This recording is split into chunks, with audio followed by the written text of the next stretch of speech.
এই কথাটি মেয়েদের উদ্দেশ্যে বলছি। মেয়েরা কিছু মাইন্ড করো না, কথাটা বোঝার চেষ্টা করো। আর ছেলেরা আশা করি আমার কথাটা বোঝার চেষ্টা করবে।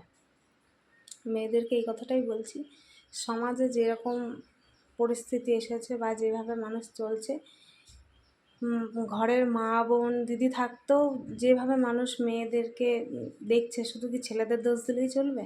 মেয়েদেরও কি সভ্যতাভাবে ভদ্রভাবে চলার কোনো আইন নেই? তারা যদি অসভ্যর মতন নিজেকে কি বলবো, অসভ্যর মতো নিজেকে বিলিয়ে বেড়াবে, রাস্তাঘাটে অসভ্যর মতো চলাফেরা করবে এবং নিজেকে অন্যরকমভাবে প্রেজেন্ট করবে, তাহলে ছেলেদের দোষ কোথায়? তাদের বলার যদি সুযোগ করে দেয় তারা তো নিশ্চয়ই বলবে, আর তারা সেই সুযোগও নেবে তাদেরকে যদি সেই সুযোগটা দেয়।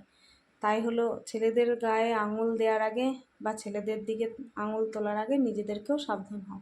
নিজেরা যদি তোমরা ভদ্রভাবে চলো ফেরো, বা তোমাদের পোশাকপত্র, চলাফেরা, কথাবার্তা সব কিছু যদি তোমাদের ভদ্র হয়, আশা করি তোমাকে কোনো ব্যক্তি তোমাকে বাজে চোখে দেখে না। হ্যাঁ, তারপরেও কিছু মানুষ আছে যারা খুবই অসভ্য, ভদ্রভাবে চলাফেরা করলেও কাউকে ডিস্টার্ব করে, আমি তাদের ক্ষেত্রে বলছি না, কিন্তু তার মধ্যেও চলাফেরার মধ্যেও একটা ব্যাপার আছে।